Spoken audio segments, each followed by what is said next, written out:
sa Isaya Coffee Shop sa Dalang San Agustin, Ciudad Santa Arito. Bernarda. Ang gituguluhan ini ng obra artistiko. Ini ang first solo exhibit sa art acrylic on canvas ang mga obra ni Chavez na masabi ordinaryo ng mga tao sa mga kasapatan ang tupiko.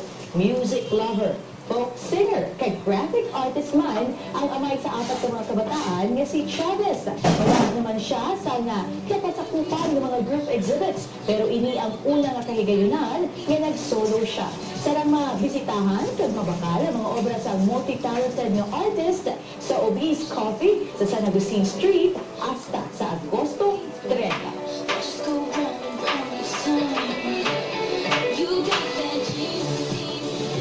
Kinalan, hindi magkataka, mag-ubra lang, mangin pasensyoso kay kung hindi siya pasensyoso, hindi yung maubra ang iyang tulbaon. Basi matakaan siya lang, hindi pwede. Kinanglan nga pasensyoso pag mauti. Kasi mamuha. Paano sakto, ayan.